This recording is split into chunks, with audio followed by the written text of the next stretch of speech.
You don't have to necessarily have done anything wrong for things to get completely out of control.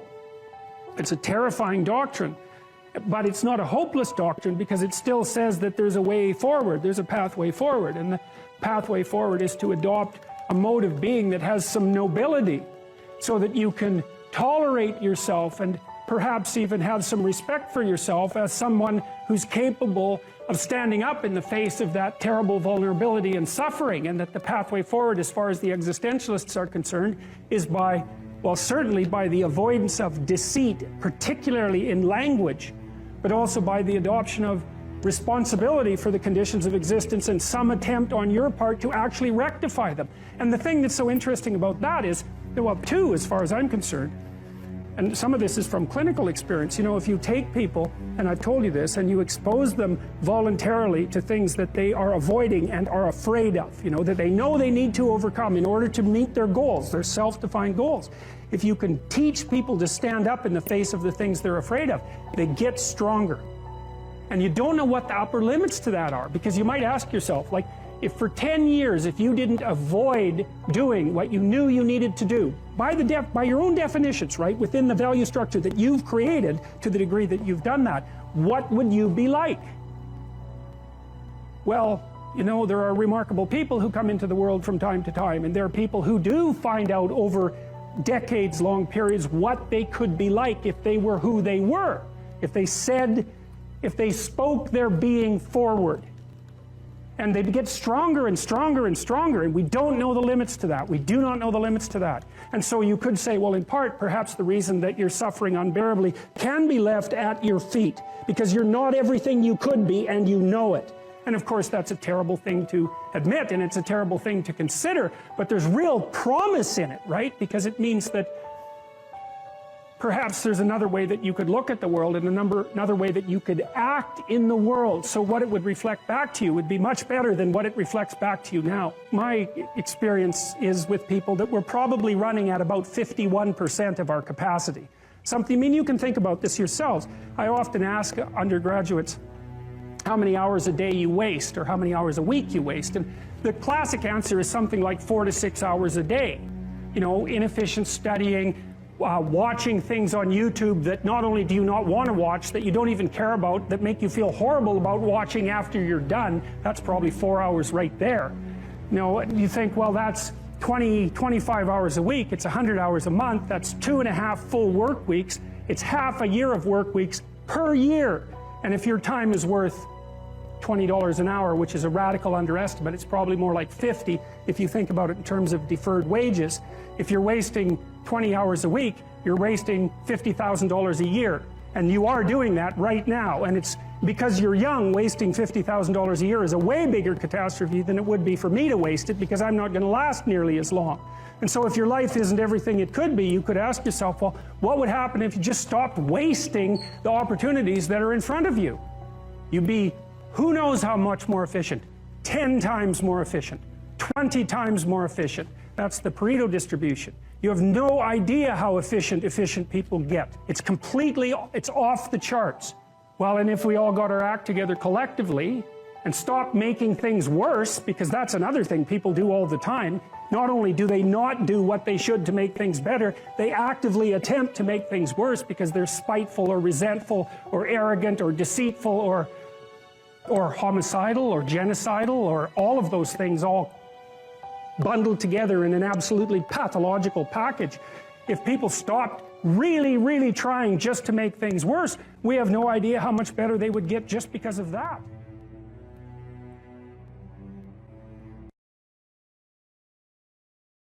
There's this old story in King Arthur where the knights go off to look for the Holy Grail, which is either the cup that Christ drank out of at the Last Supper, or the cup into which the blood that gushed from his side was poured when he was crucified. The stories vary, but it's basically a holy object, like the phoenix in some sense, that's a representation of transformation.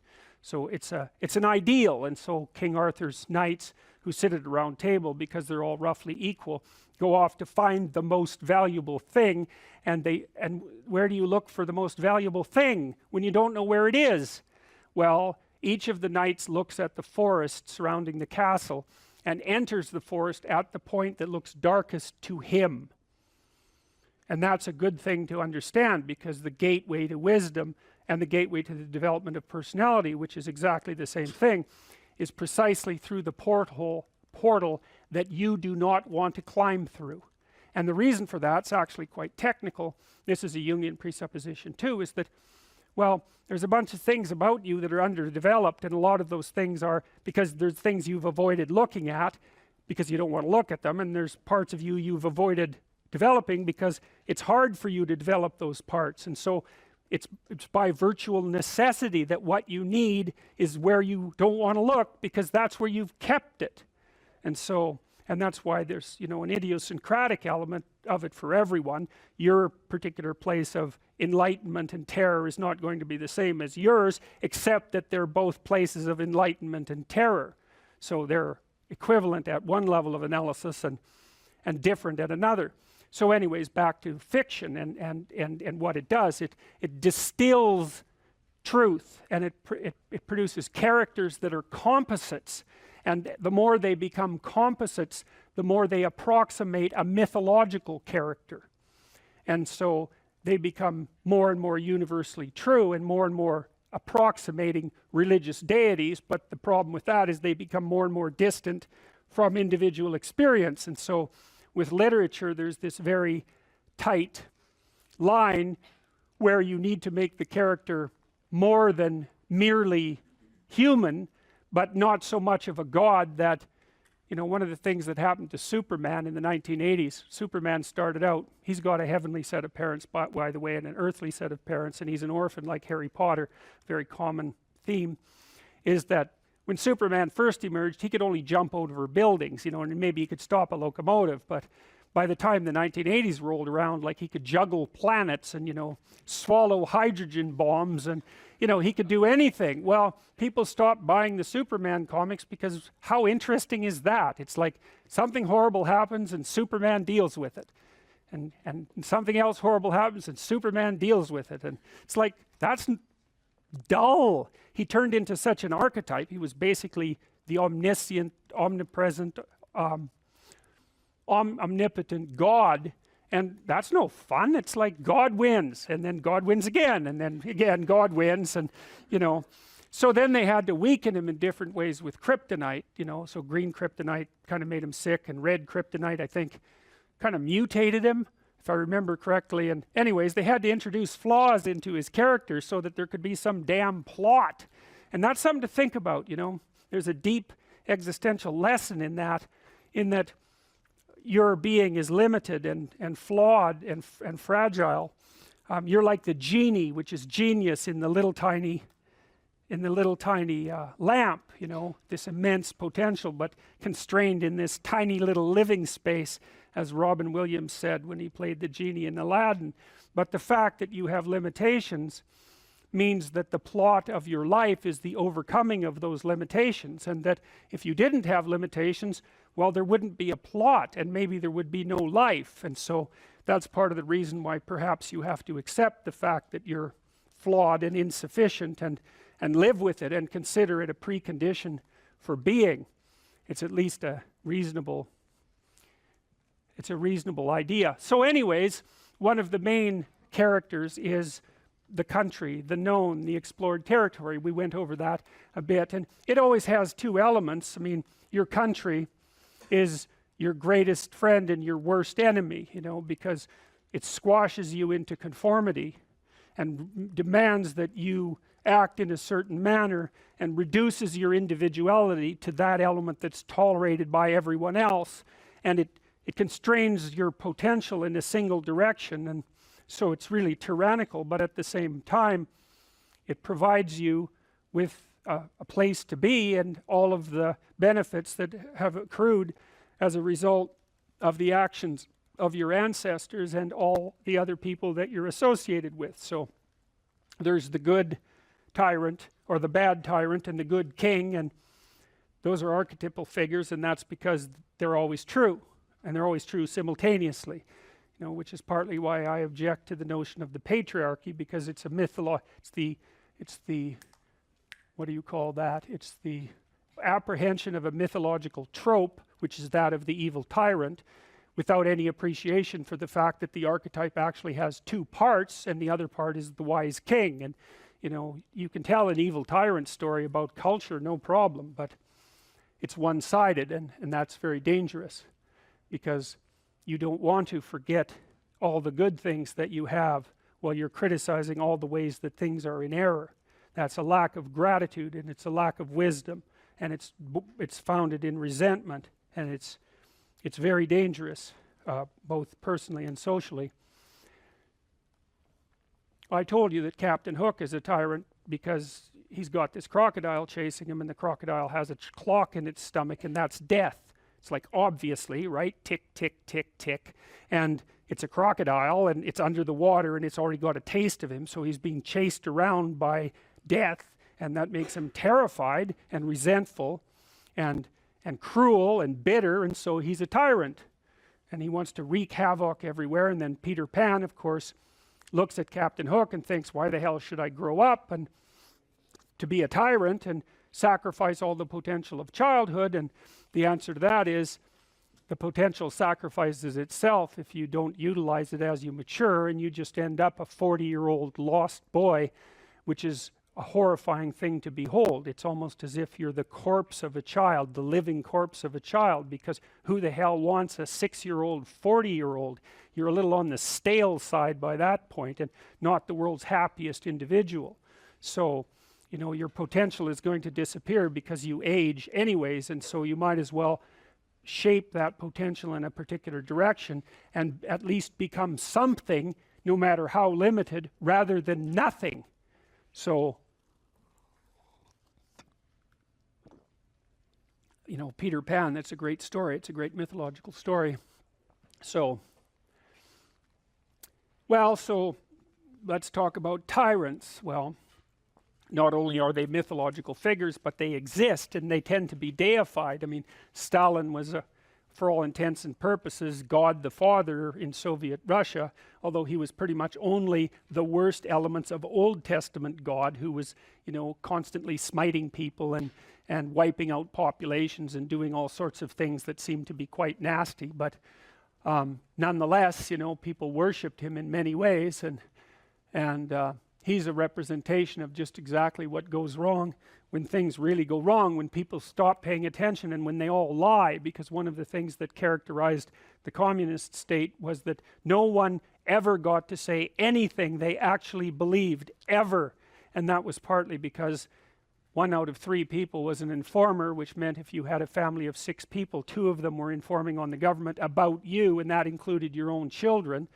And if you were an informer, you were often amply rewarded by the state, so that if you lived in an overcrowded apartment building with 3 families in the same flat, and you informed on, you know, the woman down the hall that you didn't like, she got shipped off to the old concentration camp, and you got her apartment. And so that was a lovely society, and it only killed about 30 million people between 1919 and 1959. So that's what happens when the archetypal structure gets tilted badly, when people forget that they have a responsibility to fulfill as citizens, as awake citizens who are capable of stating the truth, and the archetype shifts, so there's nothing left of the great father except the tyrant. And let's not have that happen. I mean, the one on the right is really interesting, because consciously or unconsciously, you know, there's Stalin surrounded by what is, for all intents and purposes, fire.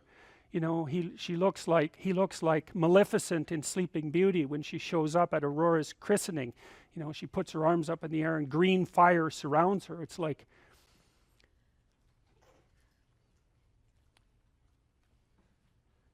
he's surrounded by fire, and there's Lenin above him, who's like king of the fiery realm, and that's for sure.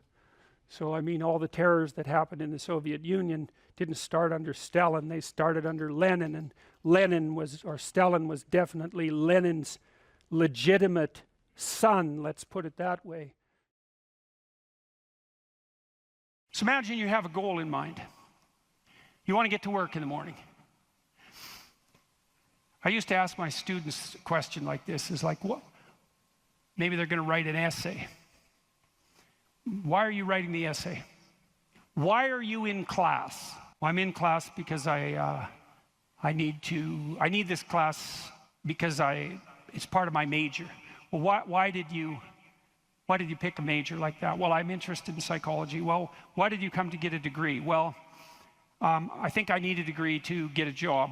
Well, why do you need a job? Well, I need a job to keep body and soul together, and maybe to be productive, and maybe to, establish a name for myself. And why do you want to do that? Well, because, it's part and parcel of living properly. And why do you want to live properly? And well, then, and how would you live if you lived properly? And at that point, people are usually unable to answer, because you can just push people with questions about why until they run out of explanations. But the point is that you're always doing whatever you're doing because what you're doing is nested in a sequence of goal-directed actions. And those can be more or less sophisticated. If you're not very sophisticated at all, the nesting might be like 2 structures deep. Maybe you're, you're bored and you want to go get drunk, and why? Well, because you don't want to be bored. And if someone pushes you a little farther than that, you hit them. And, you don't want to delve into it. But if you're sophisticated, you have a pretty good hierarchy of answers. So you might say, well, why do you want to be a productive and generous citizen? And like I said, people usually bottom out there. But you could say, well, that's part of reciprocal altruism. And if I'm productive and generous, then that'll encourage other people to be productive and generous. And if we're all productive and generous together, then there'll be more for everyone, and we'll all get along better, and we'll get along for a longer period of time, and that'll make us all more stable, and that'll make our societies better. And then you might say, well, why is that relevant? You might say, well, because the alternative to that is something like a descent into something approximating hell, and so that's part of a reflection of the divine order and the eternal battle between good and evil. And then you could push it farther than that, and you could say, well, are you going to be on the side of the redemptive hero, or are you going to be on the side of the eternal adversary? Like, you can keep digging down farther and farther, and the farther down you dig, the more you get down into what you might describe as the implicit religious substrate. And it's very much useful to know that and to make as much of that conscious as possible. So now imagine that you've come to this talk tonight because you've decided to aim up. And maybe you haven't formulated that precisely explicitly, but something is driving you in this direction. And then you come to the talk and you find out that I'm talking about something that isn't what you expected, and it doesn't seem to be moving you along on your pathway forward to that end. And what's going to happen is you're going to be disappointed. And you might be anxious too. You're going to be disappointed because disappointment signals that you're experiencing something that's not relevant to the goal that you are attempting to pursue, and that might in fact be interfering with it. That's what negative emotion does. And maybe if you're disappointed in what I say, that also makes you anxious because you assumed that you would come here and I would say something relevant, because you assumed that you knew who I was, and then it turned out that I didn't, and then you don't know who I am, and then you don't know what you're doing here, and then you get anxious. And the reason you get anxious is because that's what anxiety is for. It tells you when the pathway to your goal has been disrupted. So multiple pathways have now emerged. So imagine you're driving your car to work and it quits.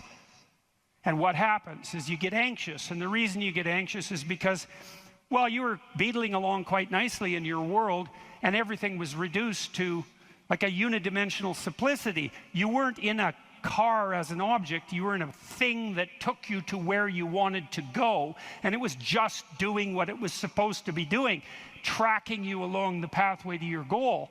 And then it fails and you're off on the side of the road, and you get anxious because how the hell are you going to get to work? And what if you don't get to work? And is your boss not going to be very happy with you? And maybe this is the 3rd mistake you've made this week. And what if you get fired? And weren't you an idiot for buying this car? Maybe you shouldn't have a car at all. Maybe you should have walked to work. And maybe you should take a bicycle, because after all, that would save the planet. And and maybe now you have to take your car to a mechanic, but the last time you went to the mechanic, you got ripped off because you're too stupid about vehicles to manage one, and you're kind of stupid about technology in general. And aren't you stupid? And maybe you're too stupid, and isn't your wife going to... That's anxiety. right? And that's the emergence of a multiplicity of pathways, right? And so what anxiety signifies is the degeneration of an attentional hierarchy into multiplicity. And the reason you get anxious and it feels bad is because now your body can't compute how much energy you have to put out in order to get to your goal. And so you can't organize the world. You're apt to use more resources than you'll replenish. And if you continue to do that, then you'll die. And so anxiety is a signal that complexity has reemerged. Chaos, that's the eternal dragon of chaos. Chaos has reemerged because your narrative has collapsed. And so that's negative emotion. That's what negative emotion signifies, is that it's the collapse of an organizing narrative. And so that's very interesting to know. So you feel positive. If I walk on the stage and I know I'm supposed to go to the front of the stage, say, and the reason I want to do that is because I know I have to talk to you, and that's and I want to talk to you because I think it's valuable to talk to you, etc. That's nested in a hierarchy of value. And if I see a clear pathway to the front of the stage, then that actually produces positive emotion.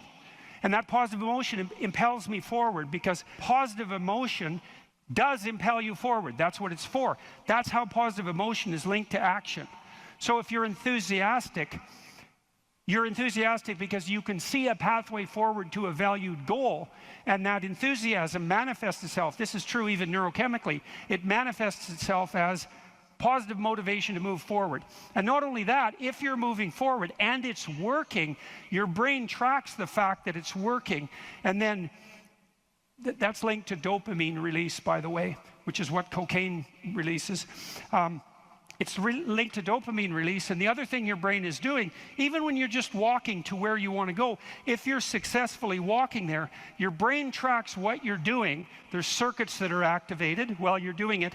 And if what you're doing results in the result you desired, then the dopamine floods those little neurons that are active, and it makes them grow and flourish. And so as you practice something that's working, the circuit that is activated as you're practicing is bathed in dopamine, and that makes it stronger.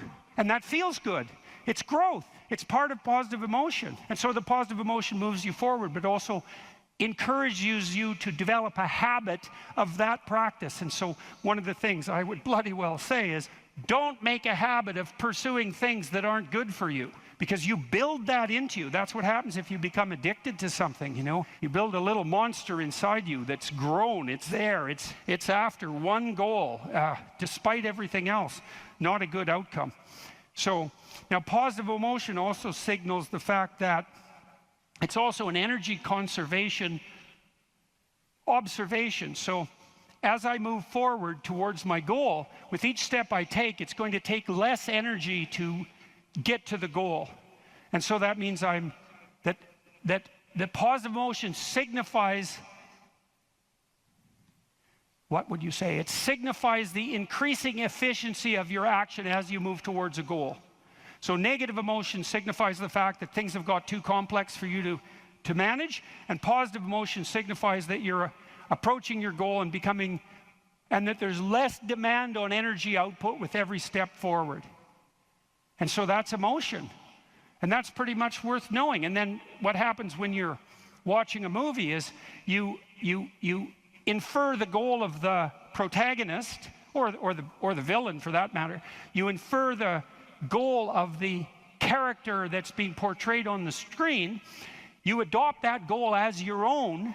Then you play out the emotions in your own body, which mimics the structure what would you call the character that's being portrayed on the screen, and you live that all out inside you. And that's also how you understand other people, right? You don't listen to someone and then figure out what they're saying and then infer what they're thinking. That isn't how it works. What you do is you listen to someone till you figure out what they're up to.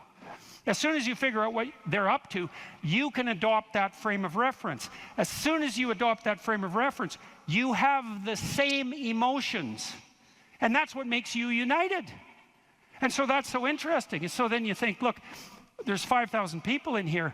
If there were 5,000 chimpanzees, you guys would be tearing each other into shreds, because no one would be able to know what anyone else was up to. But because all of you are here paying attention to the same thing in the same way, you have virtually identical emotional states, and that means instantly your behavior is rendered predictable to one another. And there's no difference between that and peace. They're the same thing. And so what that means is that one of the predicates of a civil, productive, and peaceful society is that everyone inhabits the same narrative. And you might say, well, we don't need the same narrative. It's like, yes, we do, because if we inhabit a different narrative, then we're running emotionally in different directions, and we will not understand each other, and we will run into conflict, and that conflict can become deadly at the drop of a hat. And so it's a precondition for a civil society that everyone is united in the same narrative. And then that begs the question, right? What is the narrative insofar as we're unified? And another question, which is, what should the narrative be? Right? Now, the postmodernists figured out that we looked at the world through a story, but they said their mantra is they became skeptical of meta-narratives, which are uniting narratives. And that's all well and good to be skeptical about meta-narratives, but you run into the problem of internal disunion, because if you don't have a uniting narrative, then you're divided against yourself, and you run into the problem of social disunity, because if we're not looking at the same thing for the same reason, then we can't get along. And those are big problems. Now, the way the postmodernists glided over that immense cataclysmic problem was to offer the proposition that the narrative that unites us is just one of power and oppression, right? And that the fundamental motivation that guides, first of all, even your internal organization, your own internal tyranny, you know, you're oppressing your id or your natural self. And then if you establish a relationship with someone like a marriage, well, that's just a manifestation of patriarchal oppression. And if you organize a business relationship, it's a relationship of mutual exploitation, and so far and so on, all the way up the political hierarchy, all the way back into the past. A more dismal view of human existence couldn't possibly be formulated. And I always think about it as a kind of implicit confession. It's like, so you think the world's all run by power, do you? Okay, I know what game you're playing and attempting to justify, and it's completely bloody preposterous, because first of all, if you tyrannize yourself, you're going to be one miserable creature. Plus, you're going to rebel constantly, as you already know. I'm sure all of you have tried at one time or another in your life to force yourself to do something with a whip, so to speak, and what you instantly find is that you're so condemned to be free that you'll even resist your own tyranny, right? Try telling yourself to do something and see if you do it. I'm going to go to the gym. That's New Year's. I'm going to the gym 3 times a week, 2 hours a day. It's like, no, you're not. You're going to last like 3 days. And then you're going to find an excuse. The rebellious part of you is going to find an excuse, then you're not going to do it. And it's a bloody mystery, isn't it? Because you'd think you could tell yourself what to do. Because otherwise, who are you, you know? You're the part that told yourself what to do, but you don't listen, so what the hell's that part? That's you, that's for sure. So you can't even tyrannize yourself with any efficiency. And then if you're married, men, you're married, try tyrannizing your wife and see how well that works. And like, it might work for 10 minutes, but she's not as big as you, but she's a lot sneakier. And you have to wake up with her tomorrow morning. And so even if you do win the fight, which you won't, she's going to bloody well take it out on you the next day, and no wonder. And so you're bound in that relationship by the necessity of continual iterative interactions, right? And they have to be moderately peaceful, or you're going to tear each other into shreds.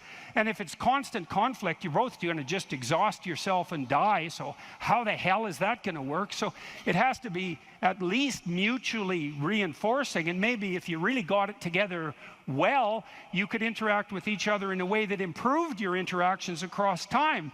And maybe you're wise enough so that if you were on that track, the way you would experience that in the moment would be as exactly the kind of relationship you'd want to have with someone. And that would be something like the spirit of play and romantic love. And that would be the manifestation of an instinct that orients you across time properly in a relationship in the moment. And that's such a wonderful thing to know, right? That instinct for play and romantic love might be the voice of the wisest instinct you have, the deepest orientation to meaning that you have. You know, because there's nothing more delightful in a marriage or in a family, if you have children, than to be able to engage in something like voluntary play. And you know, if you could have the world set up the way you would want it to, if you had any sense, wouldn't it be something if mostly what you did was something akin to play? And that's equivalent. Christ in the Gospel says, know that unless you become like a little child, you'll never enter the kingdom of heaven. And what does that mean? It means to rediscover that intense immersion in life and that capacity for play that characterized us all as children that we can't maintain because we have to mature, but that we could rediscover as adults if we were sufficiently wise and careful. And so, and then, you know, if you have friends, it's like, well, you tyrannize your friends? Well, then you don't have friends. You're just a bully with henchmen. And as soon as you stumble, they're going to stab you in the back because you surrounded yourself with craven psychopaths. They're just going to wait for the moment to take you out. That's not a friendship, obviously. And if you're running a business, and those of you who've run businesses who have a clue know this is true, it's like, what happens if you rip off your customers? Well, you can get away with it once or twice, but word gets around in no time flat, and then you're just done and bitter and resentful because your idiot machinations didn't work. But if you engage in fair trade and you're reliable and you deliver what you promised and you're half decently good to your employees and the people that you work for, then they're going to be pleased with you, and they're going to come back and they're going to talk to their friends about how well you did, and you're going to flourish. And none of that's arbitrary. You know, that's all guided by the manifestation of a certain form of attentional priority, right? You go to your customer's house, maybe you're a plumber, and the first thing you do is you listen to their damn problem. And so at least you have enough sense to engage in dialogos, right? You actually want to hear what the problem is, and then you actually want to solve it. And if you do that with some diligence, they're going to be pleased with you because they don't want sewage all over the rug. And so your interests are aligned, and if you offer what you promise, then you're going to evoke positive emotion in them and quell their anxiety, and that's exactly the service that you're offering. And so that means you're acting out the proper story. You're productive and generous and honest, and there's nothing arbitrary about that as a ethos that unites you internally and that also makes it possible for you to exist in a peaceful and productive society.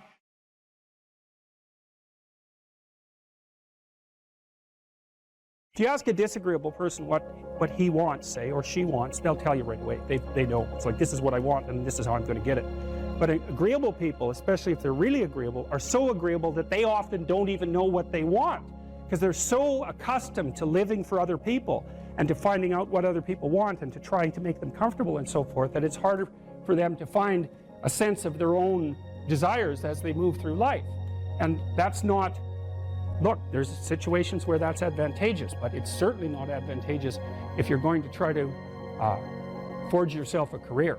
That just doesn't work at all. And so, even though on average men and women aren't that much different in terms of their levels of agreeableness by the group, if you go out and you look at the extremes, they're very different. So all of the most agreeable people are women, and all of the most disagreeable people are men. And the thing is, the extremes are often what matter rather than what's in the middle. And so one of the ways that's reflected in society, by the way, is there's way more men in prison. And the best personality predictor of being imprisoned is to be low in agreeableness. It makes you callous. Now you may think, well, what's the opposite of compassion and politeness? And the answer to that is, I think it's best sort of conceptualized as a trading game. So let's say that we're going to play repeated trading games. And if you're very agreeable, then you're going to bargain harder on my behalf than you're going to bargain on your own behalf. Whereas if you're very disagreeable, you're going to do the reverse. You're going to think, I'm in this trading game for me, and you're going to take care of your own interests. Where an agreeable person is going to say, no, at best, this is, at worst, this has to be 50-50, but I'd like to help you every way I can. One of the things you have to be careful of if you're agreeable is not to be exploited, because you'll line up to be exploited. And I think the reason for that is because you're wired to be exploited by infants. And so that just doesn't work so well in that actual world. And one of the things that happens very often in psychotherapy, you know, people come to psychotherapy for multiple reasons, but one of them is they often come because they're too agreeable. And so what they get is so-called assertiveness training, although it's not exactly assertiveness that's being trained. What it is the ability to learn how to negotiate on your own behalf. And one of the things I tell agreeable people, especially if they're conscientious, is say what you think. Tell the truth about what you think. There's going to be things you think that you think are nasty and harsh, and they probably are nasty and harsh, but they're also probably true. And you need to bring those up to the forefront and deliver the message. And it's not straightforward at all, because agreeable people do not like conflict. Not at all. They smooth the water, you know, and you can see why that is in accordance with the hypothesis that I've been putting forward. You don't want conflict around infants. It's too damn dangerous. You don't want fights to break out. You don't want anything to disturb the relative peace. You know, and if you're also more prone to being hurt physically and perhaps emotionally, you also may be loath to engage in the kind of high-intensity conflict that will solve problems in the short term, because it takes a lot of conflict to solve problems in the short term. And, you know, if that can spiral up to where it's dangerous, which it can if it gets uncontrolled, it might be safer in the short term to keep the waters smooth and to not delve into those situations where conflict emerges. The problem with that is it's not a very good medium to long-term strategy, right? Because lots of times there are things you have to talk about because they're not going to go away. And the advantage to having a well-socialized disagreeable person is that they really don't let much get in their way. So if you can get a kid who's disagreeable socialized, that person can be quite the creature, you know, because they're very forward moving in their nature and very difficult to stop. But if you don't get them successfully domesticated, tamed, roughly speaking, by the time they're 4, their peers reject them. And that's a big problem, because your job as a parent is to make your child socially desirable by the age of 4. Like you want to burn that into your brain, because people don't know that. That's your job. And here's why. It's easy if you think about it carefully. So you imagine you've got a 3-year-old child, so sort of halfway through that initial period of socialization, and you take that child out in public. Okay, what do you want for the child? Who cares about you? What do you want for the child?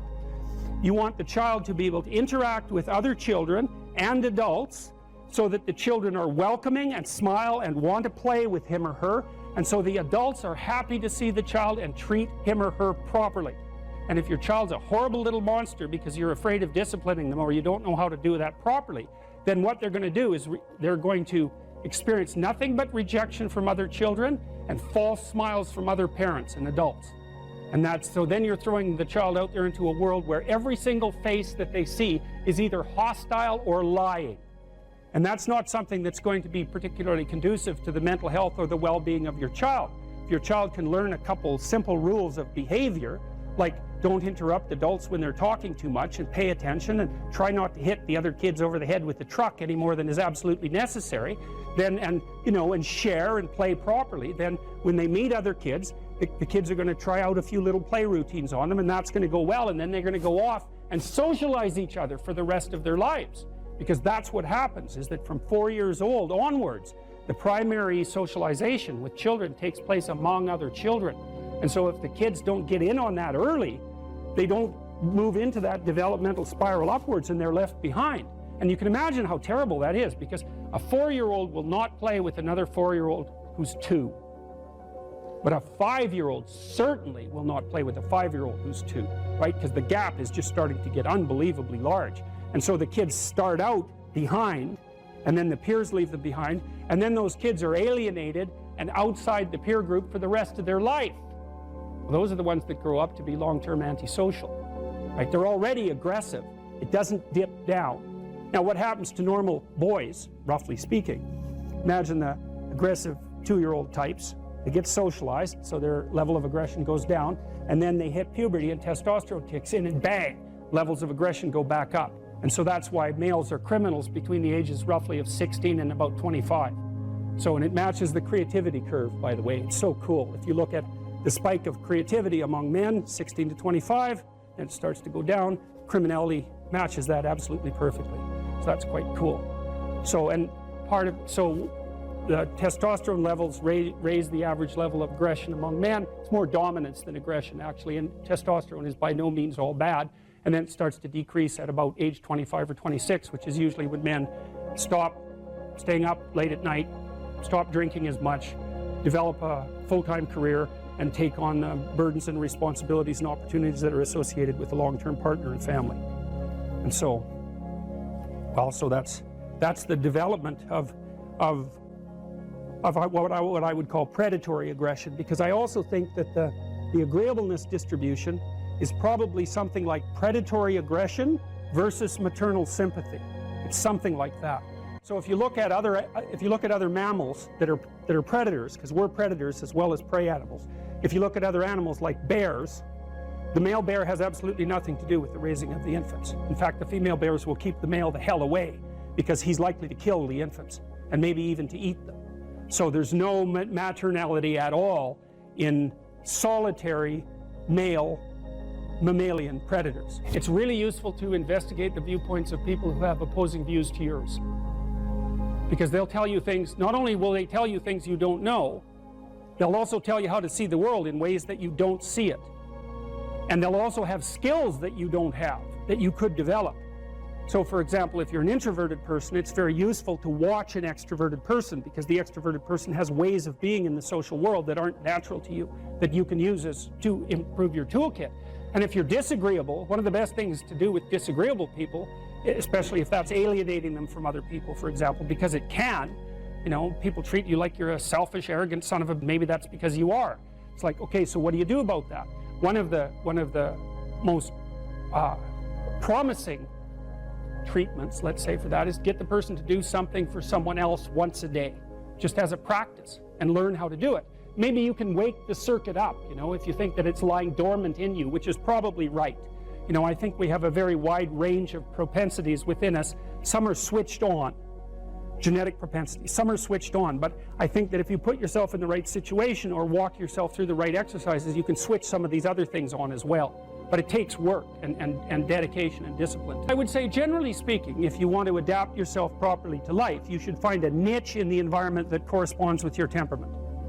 Right? You shouldn't work at cross purposes to your temperament because it's just too damn difficult. But having done that, then you should work on developing the skills and viewpoints that exist in the space opposite to your personality, because that's where you're fundamentally underdeveloped. And that way I think you can extend out your temperamental capability across a wider range. And to me, that's roughly equivalent as bringing a richer toolkit to each situation. You know, so if you're hyper extroverted, you should probably learn to shut up at parties now and then and listen just to see what's going on, to see if you can manage it, you know. And if you're introverted, well, then you should learn how to speak in public and to learn how to go to parties without hiding in the corner and saying nothing to anyone. You know, and if you're agreeable, then you need to learn how to be disagreeable so people can't push you around. And if you're disagreeable, you need to learn how to be agreeable so that you're not an evil son of a bitch. So, and the same thing applies even in the conscientious domain. It's like if you're too conscientious, you need to learn to relax and let go a little bit. And if you're unconscientious, it's time, like, get out the Google Calendar, man, and start scheduling your day, right? And beat yourself on the back of the head with a stick until you're disciplined enough so that you can actually stick to something for some length of time and not living in absolute squalor, which is something that would characterize someone who's very disorderly, for example, because they don't notice. It doesn't bother them, disorder. It's like, maybe they can see it, but it doesn't have any emotional valence, and so it doesn't have any motivational significance. You know, so the other thing you might want to think about too, if you're choosing a partner, is try not to choose someone who's too distant from you on the temperamental variables, because you're going to have a hard time bridging the gap. You know, it's hard for an introverted person and an extroverted person to coexist. And it's really hard for an orderly person and a disorderly person to coexist, because they will drive each other nuts. Why don't you pick up? Why are you so obsessed by it? That's the basic argument, you know. So it's useful to know about your temperament so that you can negotiate the space with your partner as well. And I don't think you should try to find someone who's exactly the same as you, because then you don't have the benefits of the alternative viewpoint.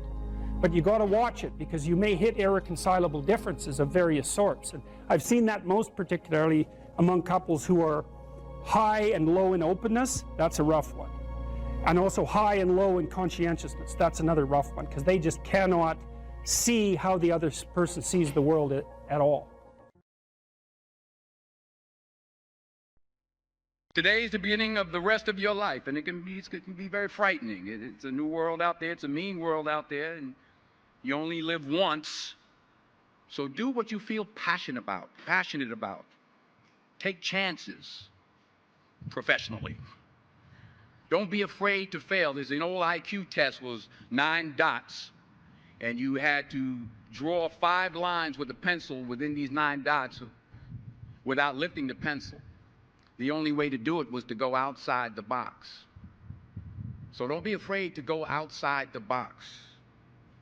Don't be afraid to think outside the box. Don't be afraid to fail big, to dream big. But remember, dreams without goals are just dreams, and they ultimately fuel disappointment. So have dreams, but have goals. Life goals, yearly goals, monthly goals, daily goals. I try to give myself a goal every day. Sometimes it's just to not curse somebody out. Simple goals, but have goals. And understand that to achieve these goals, you must apply discipline and consistency. In order to achieve your goals, you must apply discipline, which you have already done, and consistency every day, not just on Tuesday and miss a few days. You have to work at it every day. You have to plan every day. You've heard the saying, we don't plan to fail, we fail to plan. Hard work works. Working really hard is what successful people do. And in this text, tweet, twerk world that you've grown up in, remember, just because you're doing a lot more doesn't mean you're getting a lot more done. Remember that. Just because you're doing a lot more doesn't mean you're getting a lot more done. Don't confuse movement with progress. My mother told me, she said, yeah, because you can run in place all the time and never get anywhere. So continue to strive, continue to have goals, continue to progress. Number 3, you'll never see a U-Haul behind a hearse. I'll say it again. You'll never see a U-Haul behind a hearse. I don't care how much money you make, you can't take it with you. The Egyptians tried it. They got robbed. That's all they got. You can't take it with you. And it's not how much you have. It's what you do with what you have. We all have different talents. Some of you will be doctors, some lawyers, some scientists, some educators, some nurses, some teachers. Yeah, okay. Some preachers. The most selfish thing you can do in this world is help someone else. Why is it selfish? Because the gratification, the goodness that comes to you, the good feeling that I get from helping others, nothing's better than that.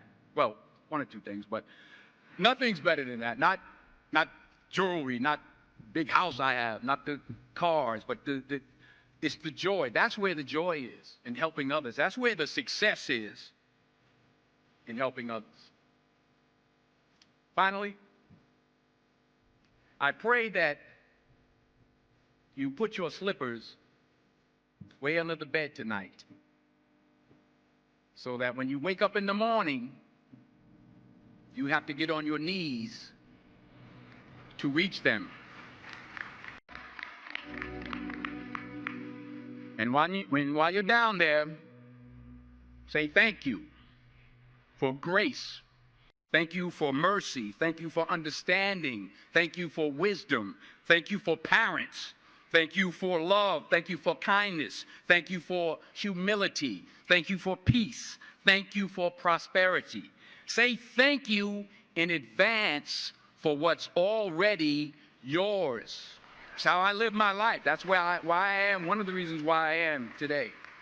Say thank you in advance for what is already yours. True desire in the heart for anything good is God's proof to you sent beforehand to indicate that it's yours already.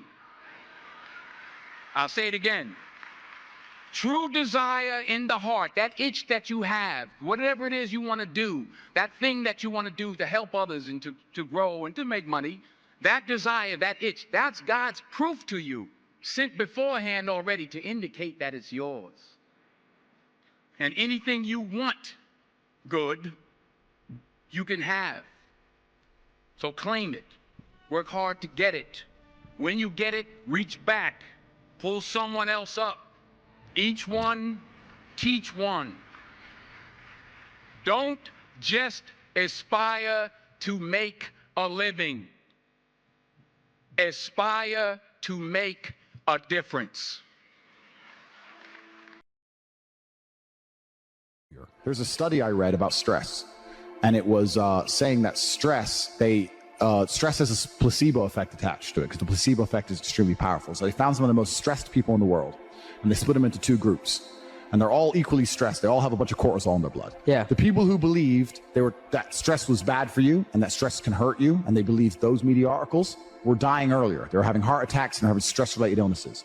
The people who believed the opposite, who just said, stress is part of being successful, I like stress, when I feel stressed, I do my best, it makes me anxious, it turns my brain on, I like being stressed, lived longer than average. Yeah. The point is, the same drug, how you look at it and how your body anticipates it, how you feel about it, affects the real world results. I say this all the time. I say the best things that ever happened to me are the worst things that ever happened to me.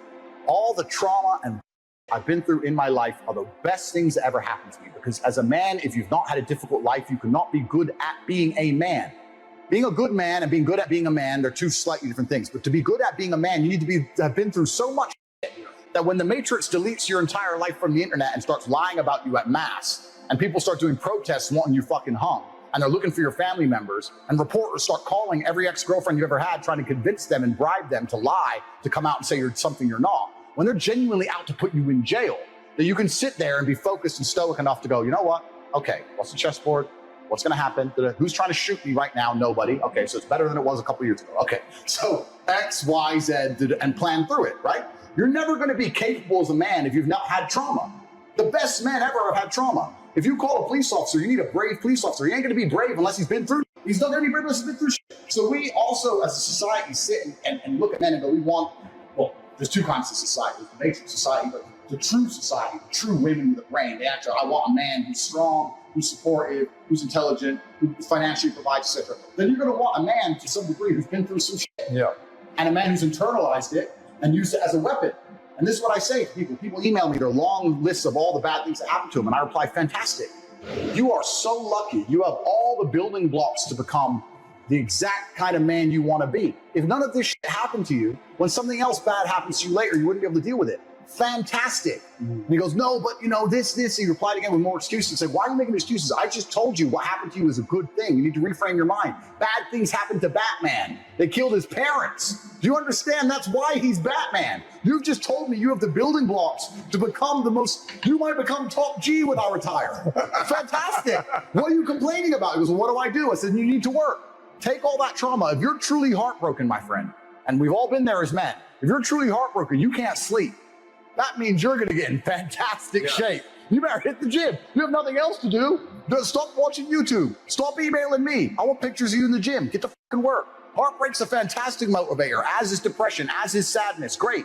Look at what's pissing you off and make sure it never happens again. If you were jacked and rich as fuck, she probably wouldn't have left your ass. So get your shit together. I don't think motivation is a real thing. I don't believe in motivation as a concept. I think discipline is real, and I also think discontentment is real. And I don't think it's possible for anybody to stay in a scenario where they're truly uncomfortable. If you fall asleep on your arm and your arm really starts to hurt, even in the deepest sleep, you're going to wake up and move your arm. If you sit there and your life has been in a rut for 7 years, you are semi-comfortable in that rut. Sure, there's days you're pissed off. Sure, you're semi-annoyed by it. But there's also days where you just play video games, eat pizza, and you're kind of cool with it, and it's no big deal. If you were truly unhappy and uncomfortable and discontent with your scenario, you wouldn't be in it. So I don't believe there's anybody who's truly, when I was broke, I couldn't sleep. Yeah. I'm not saying that, please understand me. When I was broke, I couldn't sleep. I'd be trying to go to bed thinking, how the fuck these people have Ferraris? I want a Ferrari. I couldn't sleep. If I had to open a coffee shop, if I sit in a coffee shop, right? If I sit in Starbucks, the whole time I'm in there, not only am I thinking about how they got the money from me and how much I spent, I'm thinking about how I could outcompete them. I'd sit there and go, okay, cool. I'm in Starbucks. I spent £5.68. I got a latte and I got a donut, and I'm sitting here. And that business place, that commercial property right across the street is available for lease. How could I outcompete this coffee shop which just took my money? What's the profit margin on this £5.68? How much did this cost them? The coffee, pennies. Donut, 30p maybe, right? How much is the staff? They pay the staff minimum wage £8 an hour. So I've already paid half. I've already paid 30 minutes work from that brokey. The wage, she's there for another 30 minutes for free, right?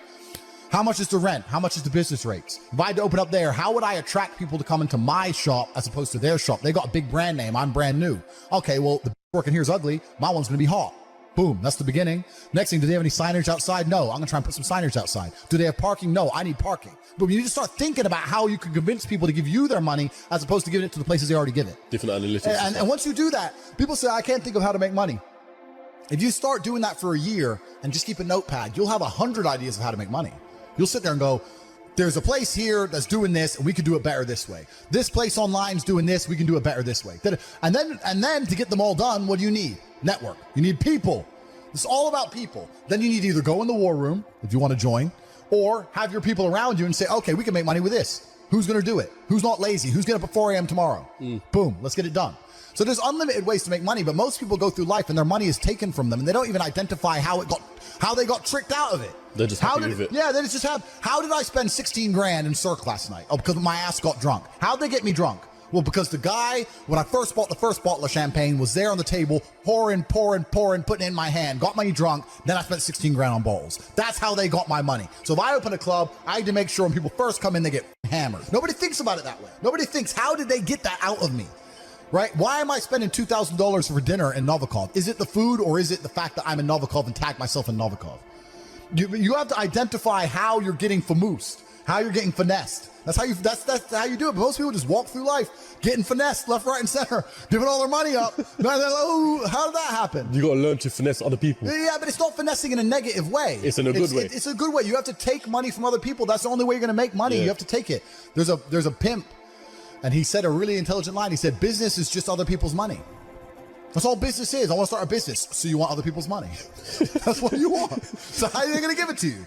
You have to think about it. Nobody thinks about it. And the easiest way to think about it is to think how you're giving yours away. That's a mental model you should adopt. Yeah. And you'll end up with loads of business ideas. Business ideas are everywhere. It's just execution, which is difficult. Your ability to speak freely is directly correlated to your insignificance. When nobody listens to you, you can say what you want. If you get a platform and start talking, you will learn very quickly how you're not allowed to say what you want because people are listening. You're free to talk in an empty room. You're not free to talk to millions of people who are paying attention to you. So what we have now in the West is a society which is only linked and only bound by this false idea of freedom. So it's really difficult. This is something that I've actually relied on a little bit myself. Whenever I get to a low point where I think, why do I even bother? I just remind myself, this is where most people stop, and this is why they don't win. And this relates to another one, which is a reminder for the gladiators in the arena who feel beat up and scarred with no hope in sight. Building a business is hard. Hard feels shitty. This is what hard feels like.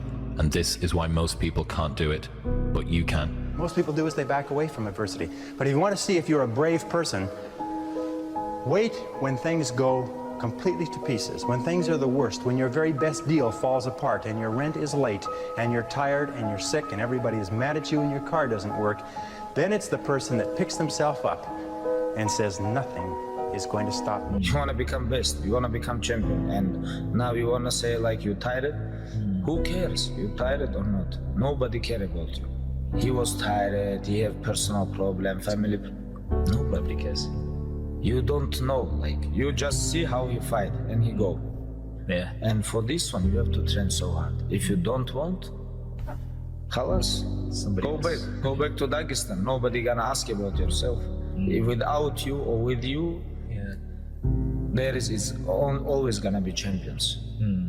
With your name, this is your choice. You wanna put your name there? Okay, work hard. No?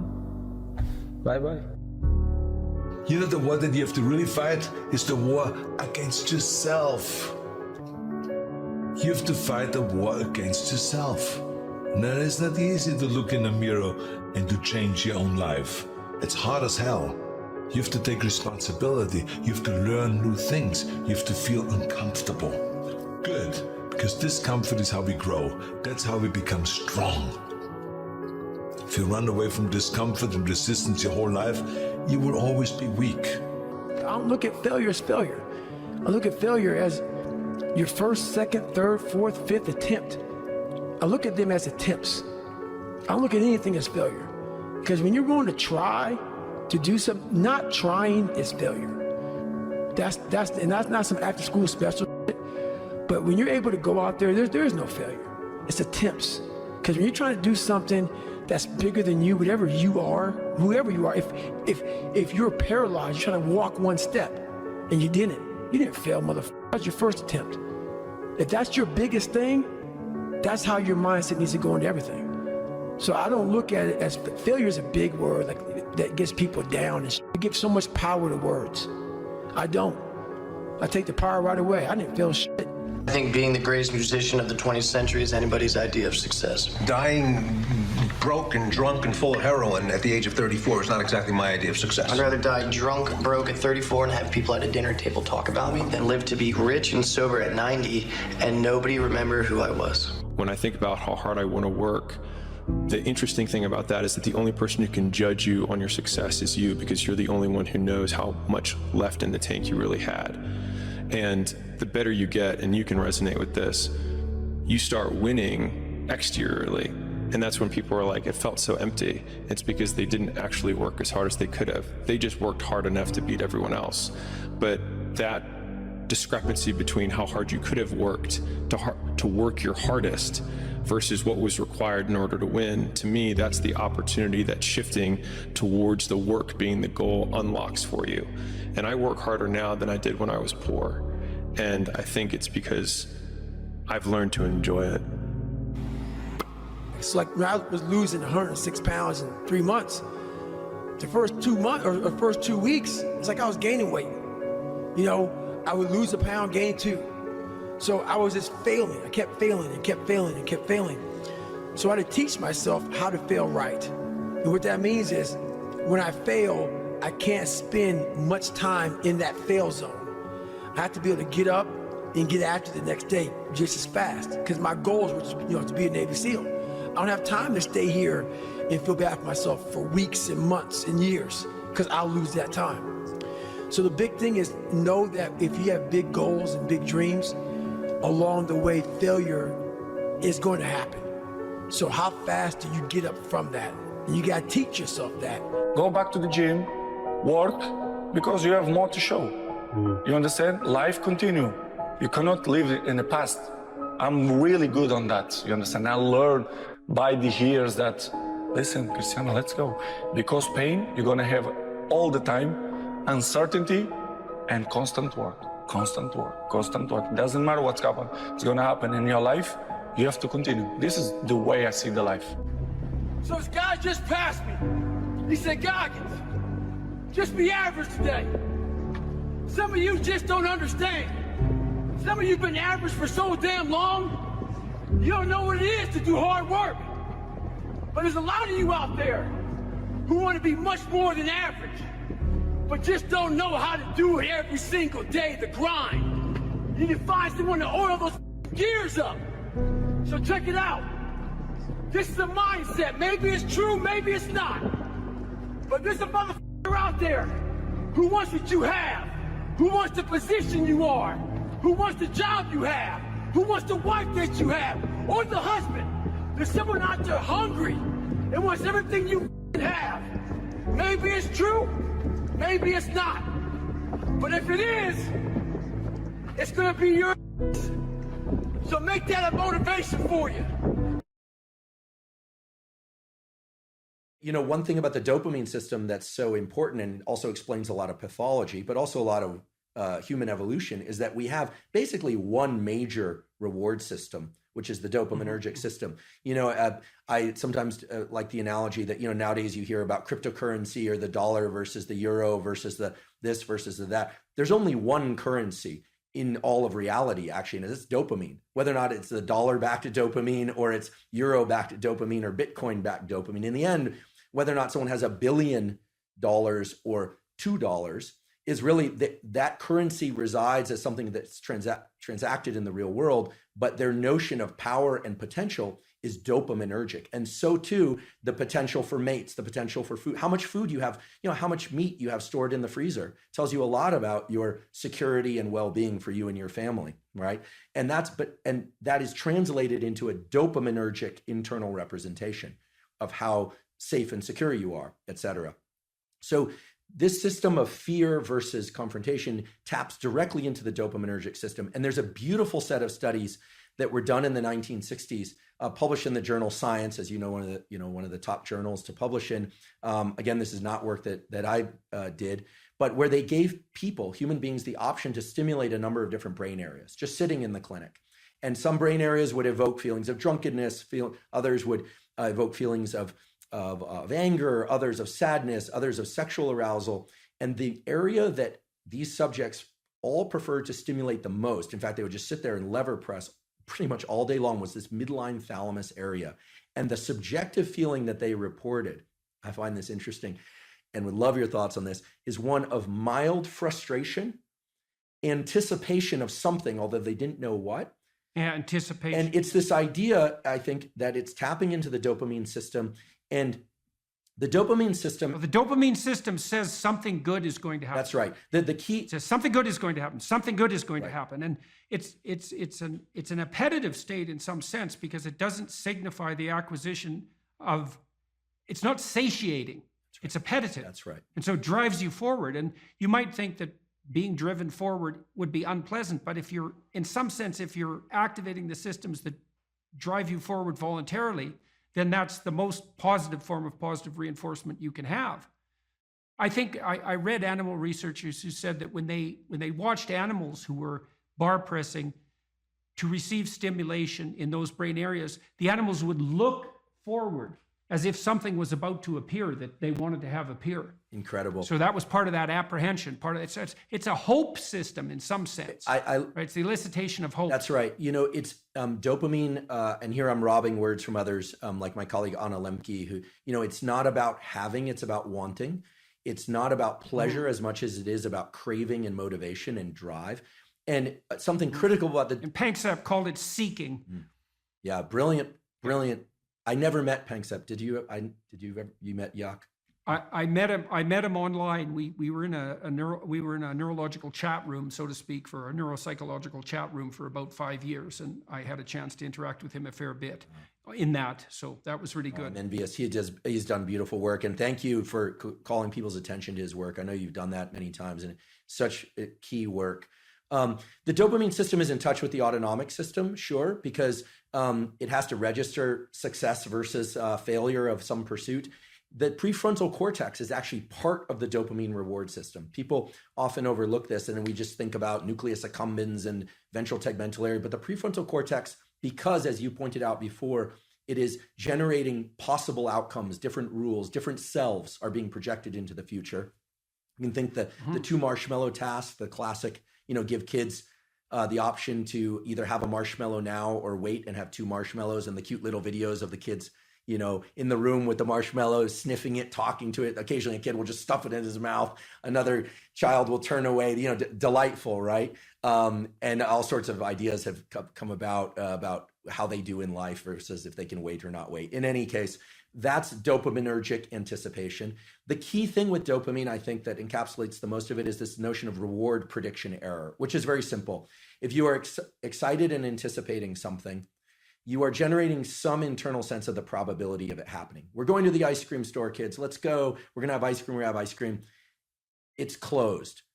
The disappointment that they experience actually brings them far lower than they would feel, much more sad than they would feel than had you not told them you were going to get ice cream, which speaks exactly to what you were saying, that it's an anticipation signal. So dopamine's going up, we're going to get ice cream, and then no. So it drops below baseline. They would have been better off being not told they were going to the ice cream store. Just drive right by it. The danger of hope. The danger of hope. If you anticipate that it's going to be open, and again, this could translate to any scenario, and it's open, there's a dopaminergic signal upon receiving the reward, but it then drops a little bit. This is the basis of addiction, actually. Drops a little bit below baseline transiently. So we always think of the ice cream is the reward. Well, actually, the reward was right before you had that first lick of ice cream because you know you're going to get it. This is also true of sexual behavior. It's true of people who sell a company or they're anticipating something exciting, or of a wedding. It also sort of partially explains this notion of postpartum depression, where people are so excited about something, the delivery of a child or something, on the arrival, and then for some reason they feel let down. It's because the anticipation was that great. So many scenarios. There might be an exhaustion component there too. Well, it's also the case, if I remember correctly, that dopamine kick. So imagine what it does is backtrack the neural systems that were activated as the reward was approached. So then it feeds back reinforcement, not reward, but mediates cellular growth and maybe myelinization. It's increasing the efficiency of the neural connections of the systems that were activated just prior to receiving that reward in the order they were prioritized, That's right. in the order they were manifested. So the closer the behavior is to the receipt of the reward, the more it's reinforced and more likely to be manifested in the future. And then there's a decay function going back in time. And that's partly how an addictive subpersonality can grow too, right? Because you can imagine that there's a certain state of mind that you're in. Maybe it's a state of something approximating nihilistic hopelessness that grips you every time you're motivated to seek out your favorite drug. And that's fairly far back in the activation chain, but it's there every time you take a hit. So what happens is the dopaminergic reinforcement produced by the drug reinforces that nihilistic hopelessness that drives the drug-seeking behavior. That's right. And that's how, in part, you develop a monkey on your back. Yeah, I love the example, even though I'm sad that it happens for people. I love the example because what you're saying is that, and it's exactly right, that the memory for events and states of mind and emotions that preceded a successful collection of reward or arrival at reward is set into a huge number of motor commands, some of which are subconscious. And the ultimate dopamine signal, actually I experienced this the other day. I can give an example. My girlfriend and I decided to go to the beach. We were going to go do this little ritual that we've been talking about doing for a while. And I had on a piece of paper what we had written out we were going to do. And I had it in my back pocket. And we got to the ocean and the sun was setting. It was sort of perfect timing for this. And the piece of paper was gone. And I thought, oh my goodness, how did I screw this up? Like, of all the things, I'm supposed to, I'm 47 years old. This is not like I should be able to do this, Get your I act blew it. Yeah, I blew it. So I went back to the car, long walk, looking everywhere. It was not a windy day, but I thought, gosh, where's this piece of paper? Looking around, didn't find it. Went all the way back to the car. Was in the car, came all the way back, and I was walking toward her. I saw her, and I thought, okay, this is really embarrassing. I'm gonna just have to wing it or remember. We didn't have our phones intentionally either, so we couldn't look it up. And then I saw the piece of paper on the beach, and it was partially buried in the sand. I picked it up, and I was elated. What happened there was my dopamine had dropped way below baseline because I was disappointed that I'd lost it, disappointed in myself, etc. And then I found it. And so your anticipation was for nothing. Exactly. So you got punished by yourself for that. Exactly. Because that should be eradicated. If you're highly anticipatory and it doesn't make itself manifest, then you were seriously wrong. So you're going to take a emotional hit as a consequence of that. I think that's also associated, that emotional hit, that pain that you feel, I think that's actually associated with the beginning stages of the death of the systems that mediated that initial response. Because you should eradicate systems that make you anticipate that don't work, right? And that means those systems, which are already instantiated and alive in some sense, have to decay and die. And it strikes me as highly probable that you're going to pay a price in something approximating pain for the death of those malfunctioning systems. It's also why, because why wouldn't they fight for their lives to some degree? Why wouldn't they resist the decay and death that might be necessary to keep you going? Why? There should be some pain associated with that logically, because it is a biological transformation. Yeah, it's an interesting lens to view it through. That self image that I had in that moment of, I'm the responsible partner who can take care of a simple thing, right? For this nice little ritual that we'd been talking about doing for a while. I failed, right? So that part. Well, it's also so interesting. You think about that. This is a depressive cascade, and it's very hard to bind, because imagine you anticipate something and then you make a mistake. Now the question then becomes, how significant is the mistake? And one view of your error would be, well, the paper blew out of my pocket and that could happen to anybody. And the more catastrophic interpretation would be, and it's an extension of the thought path that you started to walk down, well, I'm near 50 years old, I should be much more responsible than this, and there's something wrong with me as a person. And then a depressive person would go even further. They'd say, well, not only is there something wrong with me in this decision, this is a decision like every other decision I make right now. I never make a good decision. In the past, I've never made a good decision, and there's no way I'm going to change in the future. And so the depressive takes that punishment response, let's say, that's a consequence of failed anticipation, and can't bind it. It just takes out all of their potential future selves. That's a good way of thinking about it. Yeah. And so then they're in a depressive pit. Yeah, so that's too much learning from failure. Right. I'm really I'm grateful for your insight on this, because indeed, if I'm honest, my thought train went to the point of, I didn't think, I'm a total failure because I lost this piece of paper. I thought to myself, well, if it were a priority, I would have ensured I wouldn't have lost it. Right. She'll interpret it as not being a priority. Like, where are my priorities? Am I overspent? Like what's going on? You start to sift into the full set of questions. And then, of course, finding the paper resurrects the sense of self. It was, I think it was in that movie, Pulp Fiction. Yeah, well, that binding problem is really tricky, because so there's some good rules of thumb for that, which is one of the rules of thumb for that that's extremely useful, that's socially instantiated, is innocent until proven guilty. Right, so you might say when those thoughts come up, because they're adversarial and accusatory thoughts, you might say, well, that is part of the realm of possibility, but I shouldn't. When your child does something wrong that's minor, you don't say you're a rotten kid, right? You bind it. You say, look, kid, here's a bunch of things you're doing right. But in this particular example, specific situation, here's the minimal thing you did incorrectly and how to alter it. And it's a really good habit of mind. It's like to address towards yourself as well as to other people, which is to say, well, what's the minimum crime that I'm responsible for in this moment? And that's part of this miracle of the presumption of innocence, and especially without proof. And a lot of what I did in my clinical practice to people who had a depressive temperament was help them make a case for themselves.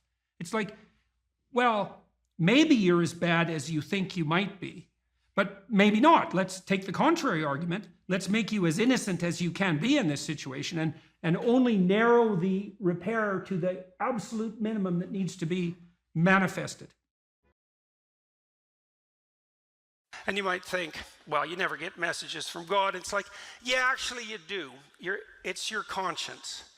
And that pesky little thing doesn't exactly do what you want it to do. It tends to upbraid you on a fairly regular basis and remind you of your various idiocies and inadequacies. And you might think that that's you speaking, but then you might ask, well, why does it tell you things you don't want to hear then, and why can't you control it? And those are both extraordinarily good objections. And the what would you call it, the equation of conscience with the God within, let's say, isn't something I've just invented either. There's a very pronounced and profound thread of Catholic thinking in particular that identifies the conscience with the voice of God within. And it's an idea that emerges in the Old Testament with the prophet Moses. And who's the prophet? He appears with Christ when he's transfigured on the mount. It's Moses and Elijah, who is the first person to posit that God is not in nature, but is the still small voice within. Right, so that's what comes to Jonah. And it says, just what the conscience always says, that you have to go do something you'd rather not do. You have to admit something you don't want to do. You have to undertake some remedial action that you don't want to undertake. You have to atone for your bloody sins, and sometimes for the sins of other people. And so the voice comes to Jonah and says, you know, there's a city some distance from you, Nineveh, and it's full of your enemies. And so the people of Nineveh are the historical enemies of the Israelites at that time. But despite the fact that it's a city of your enemies, I want you to go there, because I'm not very happy with the Ninevites. They've wandered off the pathway, and I'm feeling like giving them a good smiting, and if they don't straighten up, there won't be any of them left. And I'm sort of, deliberating about whether or not my choice in that regard is acceptable, and I thought I might send you there just to see if they'll straighten out. And Jonah thinks, yeah, I don't think so, buddy. First of all, I just soon see them go to hell in a handbasket, because they're my enemies and they're the habitual enemies of the Israelite people, so why would I give a damn if they live or die? And since they're my enemies, it might be better if they burn in hell for all I'm concerned, so no, I don't think I'm going to go there. And there's 150,000 of them and one of me, and I'm their enemy, and so why? This sounds like a very bad strategy as far as I'm concerned. So Jonah does what people always do, and he thinks, I think I'll just hightail it in the other direction, which is exactly what you do when you're called upon to say something that you bloody well know you should say, and you don't. And furthermore, you also think in your pride and foolishness that you can get away with it, and you can't, because you never get away with anything. So, and if you think you do, that's that same voice of pride telling you that you are capable of bending or twisting the fabric of reality itself without it snapping back and taking you out. And that is not a wise thing to think. Anyways, Jonah hightails it in the other direction. He takes a boat and he's off to parts unknown. There's no damn way he's going to Nineveh. And so what happens? Well, Jonah is called upon to speak, and he doesn't. And so his life starts to destabilize, as yours will if you're called upon to speak and you hold your tongue. And so the waves rise and the wind blows, and the ship that's Jonah's on, which is the ark or the ship of state, you can think about it either way, is now in danger. And that's exactly what happens to the ship of state when the people who are on board it refuse to say what they have to say and run away instead. And so the waves rise and the wind blows and the ship is in danger, and the sailors, a rather superstitious lot, think, there's probably someone on this boat who isn't quite right with God. And that's a pretty good thing to think, actually, when your shopkeepers are starting to lock up your ice cream because the thieves come in the night to steal it, which seems to be is what's happening in New York right now, and you think that the waves are starting to rise and the wind is starting to blow, and maybe that's because people aren't saying what they have to say. And so Jonah is asked by the sailors, is everything okay with the God you worship and you? And Jonah, who's still a relatively honest man, says, well, no, as a matter of fact, I had a direct commandment from Yahweh. And they say, well, who's this Yahweh?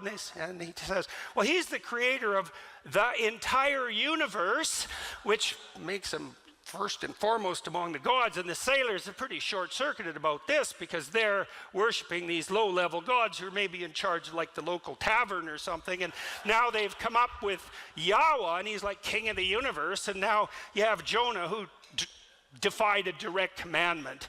And they think, well, that doesn't seem like a very good idea if you actually believe in this guy. And nonetheless, the sailors are even pretty good guys, and they try to make for port so they don't have to throw poor Jonah overboard, but it's God they're dealing with, creator of the universe, so the waves just get bigger, and that's just not so good. And finally they think, all right, throw him overboard. And so he's overboard. And so what's the moral of the story there? It's like, keep your mouth closed when you have something to say, and let the cat take your tongue when it asks to, and you'll end up drowning in the briny deep. And you think, well, that's pretty harsh. It's like, no, that's nothing. I mean it. That's nothing. If you think that danger of death is the worst thing that can happen to you, if you walk off the straight, narrow path, you know nothing about life. There are things that are far worse than death. And if you have even the least bit of familiarity with the catastrophic history of the 20th century and all the brutality that went along with all the silence and lies, you'd know perfectly well that death is one of the things you have to fear the least. And so what happens to Jonah? He's drowning away. That's pretty miserable, but that's nothing. The beast comes up from hell itself, right, and takes him in its mouth and pulls him down to the depths. And you might say, well, what are the depths? What's this whale? It's the jaws of hell. Well, and how do you know that? Well, he's there for 3 days. It's the same 3 days that Christ spends harrowing hell. It says in the story of Jonah that it's a beast from hell. That's a hint. The parallels are there as well as the direct representations, and it's part of the standard mythological landscape. And what it means is that, look, if you fail to say what you have to say when it's your turn to talk, it isn't just your life that you're putting in danger. It's the entire bloody social contract. So what did Solzhenitsyn note in the Gulag Archipelago, which was perhaps the greatest study of totalitarian atrocity and the psychological reasons, practical reasons as well, for the existence of that atrocity? Solzhenitsyn's conclusion was, a totalitarian state isn't a dictator oppressing the freedom-loving masses. That's a fool's vision of the world. It's the universal grip of the lie on every soul, every single one. Not a single man in a totalitarian state is willing to stand up and say what he knows to be true. And that's the totalitarian state. So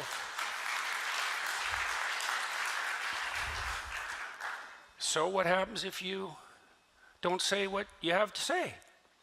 Well, then you go to hell and you take everyone you love with you. And that's what happens. And then I'll close with this. And that's not like some story. It is some story. But it's also what actually happens, as bluntly as it can be stated. And so that's another reason why it doesn't take courage to say what you have to say when you're called upon to speak. It takes wisdom, and that's not the same thing. Okay, and I'll close with this. Here's something to think about as well. I've been writing about the story of Abraham. Abraham's an interesting story. So it opens up with a guy who's already in paradise. At least he's in the socialist utopia paradise. And I mean that. In that he has everything he needs given to him. So his state has fulfilled for him the Marxist dictum of each according to his need. Abraham has rich parents. He has everything he needs in his tent. He can lay there and let half-naked slave girls wave palm fronds over him, eat peeled grapes. And he does that till he's like 75. And no wonder. Anyways, a voice comes to him and says, okay, buddy, up and at him. It's time to get away from your tent and get away from your mom and get away from your dad and get away from your family and your tribe and to go out in the world and have an adventure. And so Abraham listens. oddly enough, he listens, and he goes out on his adventure, and it's one bloody cataclysmic catastrophe after another. It's starvation and tyranny and the conspiracy of the Egyptian aristocracy to steal his beautiful wife, and war and death and the necessary calling for the sacrifice of his son. Is just a cataclysm. And through all that, God promises him that if he maintains his faith, he'll be the father of nations. And what does that mean? It means if you have the adventure of your life, then everything that could possibly be granted to you will be granted to you. And then you might ask, well, how do you have the adventure of your life? And the answer is, you tell the truth. You exercise your right and responsibility to free speech. You tell the truth. And then you might say, well, why is that an adventure? Well, first I could say, try it. But I could say, let's explain it. Why is it an adventure? And also, why is it your adventure? Well, if you're lying, whatever happens to you, that's not your adventure. If you're lying and something happens to you, that's the adventure of the spirit of the lie. The lie that you think you told, but that actually possesses you. And the adventure of the spirit of the lie is hell. And so that's not a good idea. So it's not you that has that adventure, because if it was you, that would be you speaking. And if it was you speaking, that would be your truth. That would be the truth. That would be your adventure. And then you might say, well, if it's my truth, it's me, but why is that an adventure? And I can tell you why that is. Imagine that you're having a conversation with someone, and you've already decided what you want the outcome of the conversation to be. You want something from that person.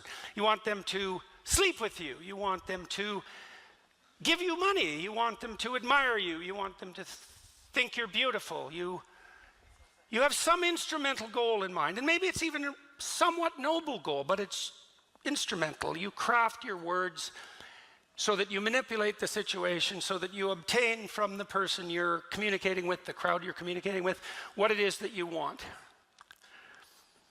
And maybe you get it. And then maybe you say, well, what's wrong with that? And what's wrong with that is like, well, what the hell do you know? I'm dead serious. Have you never got something that you were aiming at that was the wrong thing to get? That happens to you all the time. I mean, sometimes you fail too, and that's obviously not pleasant, but the worst kind of failure is to get exactly what you're aiming for and find out that the lies you had to tell to get it turned out to deliver to you something that not only had no value, but that was actually contrary to your best interests. And then you might say, well, how could you possibly exist in the world otherwise? Because you have to have a plan. You have to be aiming at something. You have to be wanting something to even communicate. And I could say, well, actually, that's not true. You can replace that instrumental longing with faith. And here's the basis of faith, a form of faith. The basis of the highest form of faith is the decision to accept the proposition that whatever happens if you live in truth is by definition the best thing that can possibly happen, despite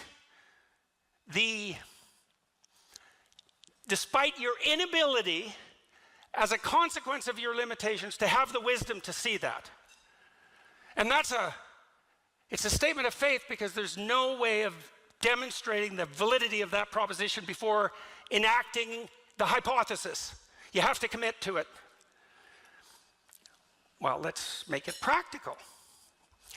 I manipulate you and I get what I want, but then I find out I didn't want what I wanted. And so instead, I don't manipulate you. Instead, what I do every time I speak, is I make things as clear to myself and everyone else as I possibly can.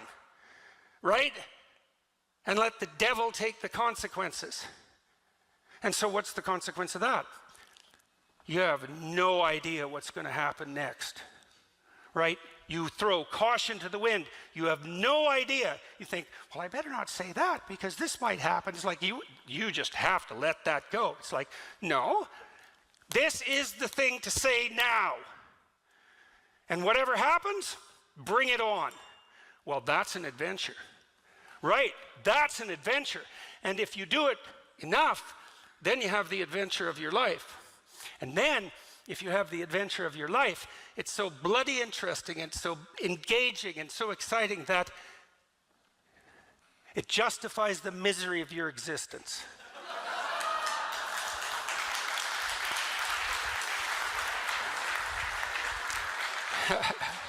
So I know that.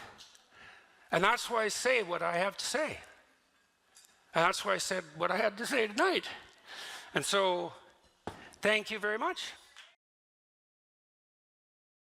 When I talk to people about doing the future authoring program, they often put it off. And it's not surprising because it's hard.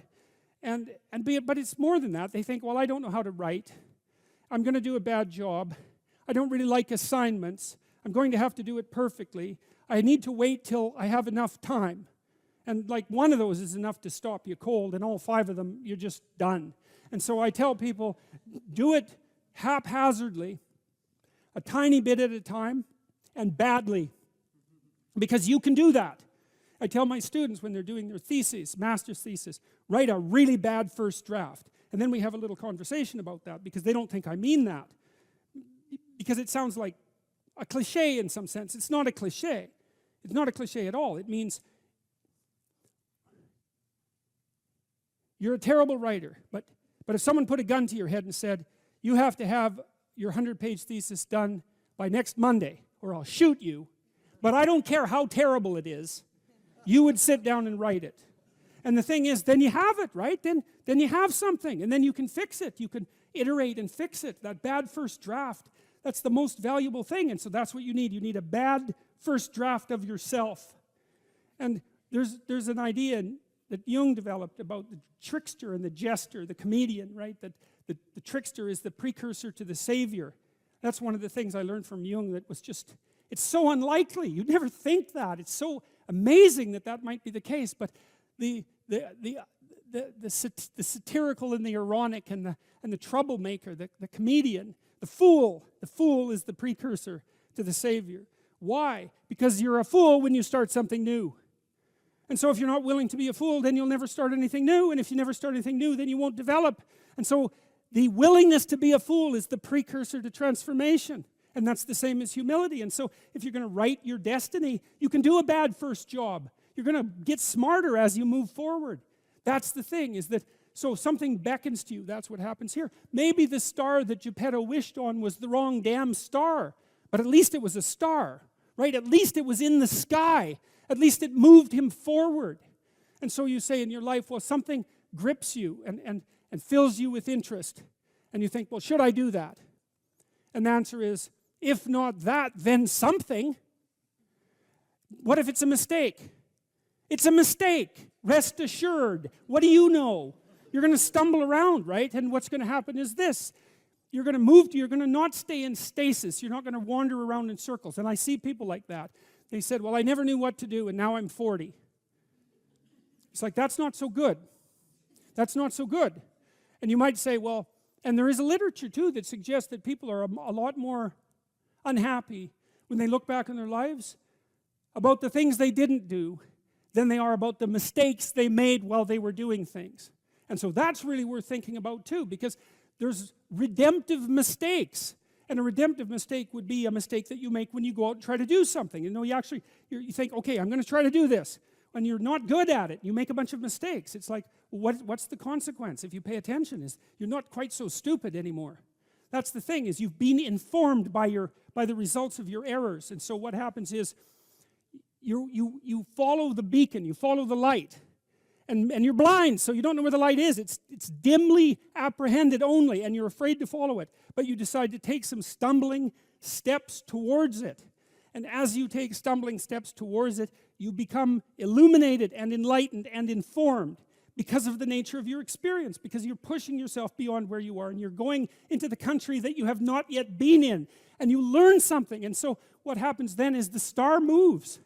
You move 10 feet towards it and you think, no, that's not right. I didn't get it right. It isn't there, it's actually there. And so then you see it somewhere else and you shift yourself slightly and you move forward. And that's what happens, is that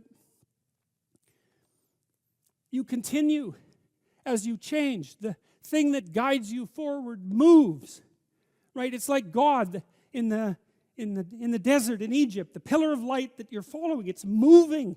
It's not a permanent thing. You move towards it, it moves away. It guides you forward. And so you say, well, is what I'm aiming at paradise itself? And the answer to that is no, because what do you know? You couldn't see paradise if it was right in front of you, but you might get a glimmer of it. And so you move towards it and you grow. And then the next time you open your eyes, you see a little bit more clearly. And that's what happens, is that just happens over and over, right? It keeps moving. And so you move like this. But the thing that's so cool is that all those zigs and zags, you say, and each of those zags and zigs is a catastrophe. I hit a wall, my God, and then I had to die a little bit, and I barely got back up. It's a phoenix transformation at each turn, and it's painful. But the thing is that even though you've traveled 20 miles, let's say, on that road, and you've only moved 3 miles forward, you've moved 3 miles forward instead of falling backwards, because that's the thing too, is that if you stand still, you fall backwards.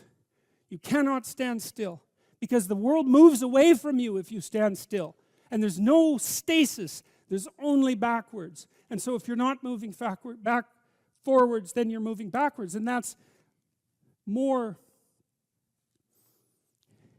of the underlying truth of the Matthew principle. To those who have everything, more will be given. From those who have nothing, everything will be taken.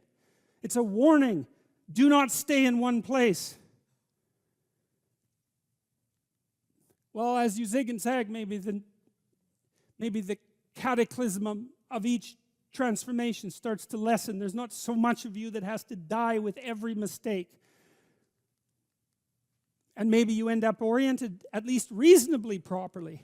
And if you were sensible, that would have been your trip. But it wasn't, right? It's that. And perhaps it's a lot worse than that. Perhaps there's no shortage of backtracking. But it doesn't matter, because as you stumble forward, you illuminate and inform yourself. And perhaps that's partly because the world is made of information. And if you encounter it and tangle with it, then it informs you. And then you become informed. And then you're information. And then you're ready. This is one of the great stories of mankind. And this isn't the only variant of this story. There's many variants of it. But this variant is useful for our purposes. That's a story I stumbled across a long time ago. I'm going to tell you the second story first, because I don't have the energy to tell you the first story. So this is a story that the ancient Egyptians predicated their society on.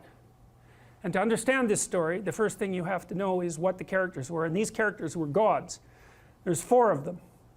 Although the Egyptians had far more than 4 gods. You might think of these as the central gods.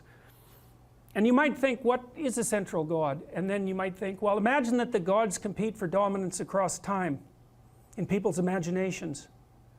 And some gods win. And they occupy the primary position of dominance in the hierarchy, in the dominance hierarchy of gods. And those are ideals. And ideals compete across time for dominance. And they're embodied. And so when diverse tribal people come together, they throw all their gods into the ring and they fight across time, and something emerges as a victor. And that's the emergence of monotheism out of polytheism. And it parallels the development of a unified morality within each of us as we develop across time.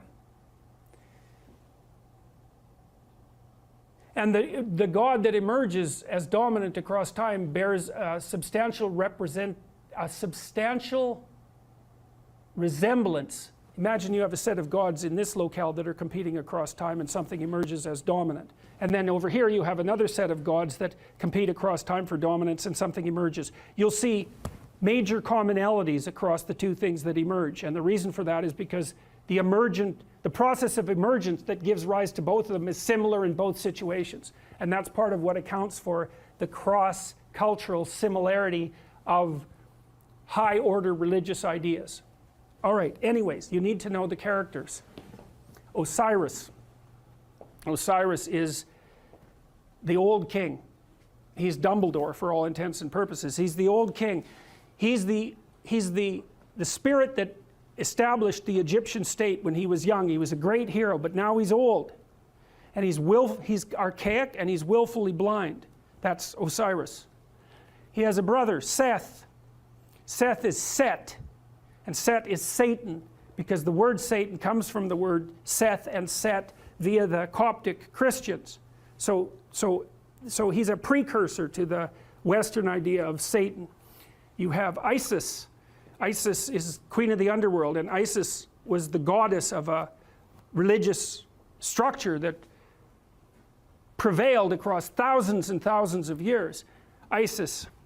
And you have Horus. Horus is a falcon, and the Egyptian eye. Everyone knows that eye, right? The eye with the open pupil. That's Horus. And Horus is a falcon because falcons can see way better. They can see better than us. They can see better than anything else except for perhaps eagles. And they fly above everything. Zazu in Lion King is Horus, right? And Mufasa is Osiris. And Scar is Seth. And there's no specific representation of Isis, but the closest there is in that story is probably the Queen of the Hyenas that's played by, who's the actress? Yes, Whoopi Goldberg, that's right, because she's like the queen of the underworld, right? She's the queen of the hyenas that live out among the death. But, okay, anyways, Seth, Osiris, Seth, Isis, and Horus. Here's how the story goes. Osiris is a great king. He established the Egyptian state. You could think about him as the embodiment of Egyptian custom and tradition.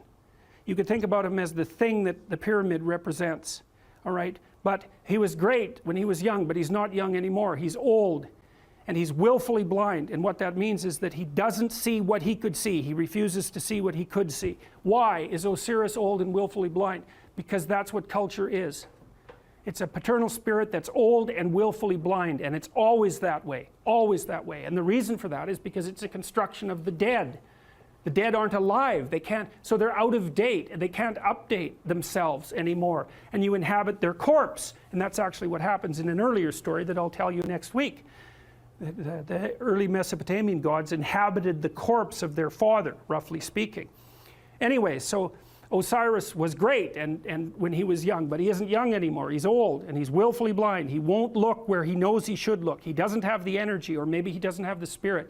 His brother Seth is not a good guy, and Osiris knows it, but he underestimates his malevolence and power. And so Seth wants to rule the kingdom. So what does that mean? It's easy. Every stable society is threatened by willful blindness and malevolence, always.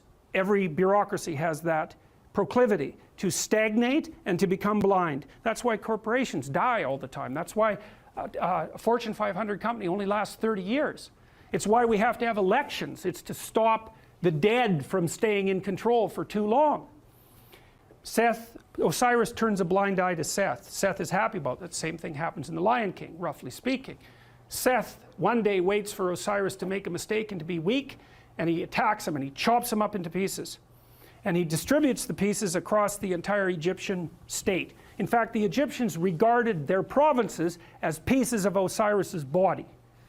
Okay, so now you can't kill Osiris because he's a god. And why is he God? A god because he represents the spirit of structure. And there's always structure. It can't be destroyed. It always reconstitutes itself. It can be hurt and broken into pieces, which is exactly what happens to Osiris. Things fall apart. Why? Because they get old and because malevolence undermines them. That's what the Egyptians were trying to sort out. Okay, so Seth distributes his Osiris all over Egypt so he can't get himself back together. Right? Things fall apart and they can't be brought back together. But the spirit of Osiris still lives in the pieces. So what happens?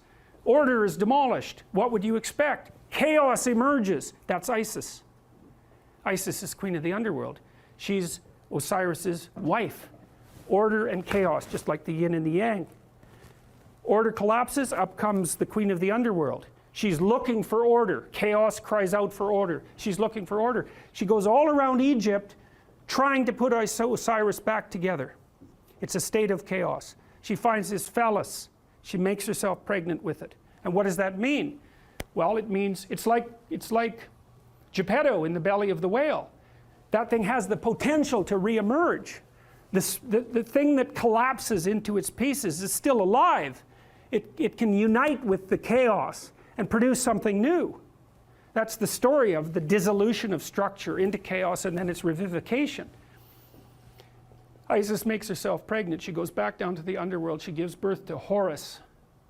Horus is the Egyptian eye. He's the son of the great father and the great mother. He's a messianic figure. And in fact, much of the mythology that described Horus was extracted without much modification and then attributed to Christ. Very much, and you can read about the parallels. You can read about it online if you want. But there's any number of parallels. And of course, there is the mythology that the Jews came out of Egypt, and of course the Christians emerged from the Jews. And so there was a tremendous influence of Egyptian thinking on the development of these later ideas.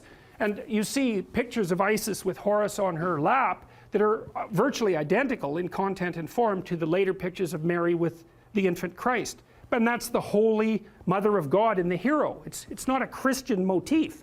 It's far deeper than a Christian motif. It's a human motif. So Isis, queen of the underworld, gives birth to Horus, and Horus grows up outside the kingdom. Why? In the underworld. Because that's what human beings do. You're alienated from your culture. Always. Why? It's old and dead and corrupt. And so that leaves you growing up in chaos. What would you call alienated from your fundamental culture. That's the story of adolescence. Horus grows up. He can see. That's what differentiates him from Osiris. That's why he's a falcon. He goes and has a fight with Seth. And now the difference between Osiris and Horus is that Horus does not underestimate Seth. He knows exactly what he's up against. He goes and has a terrible battle with him, trying to get his kingdom back. Something else that's echoed in the Lion King story.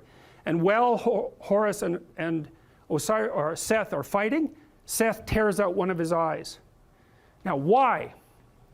Because Seth is the embodiment of destruction and malevolence, and no matter how conscious you are, if you encounter that, even voluntarily, the probability that it's going to damage your consciousness is extraordinarily high. That's why people don't do it. So the eye is torn out, but Seth is defeated, and Horus banishes him to the nether regions of the kingdom. You can't kill him. Why? Because the malevolent, destructive force that threatens states never dies. It's always there. You can only remove it temporarily. Now Horus is king. Pharaoh, king, God. He's got his eye. And so you think, well, he's going to just pop that back in his head, and then he's going to be able to lead. He's going to be able to take his place at the uppermost pantheon of gods properly. But that isn't what he does.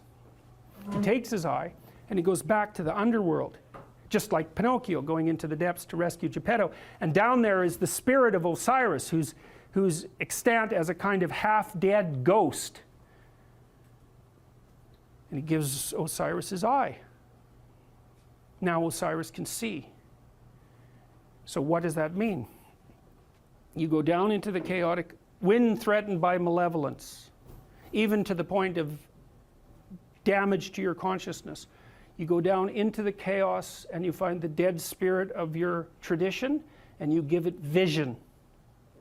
And so, provided with vision, Osiris regenerates, and then Osiris and Horus go back up to the world, linked together and rule jointly.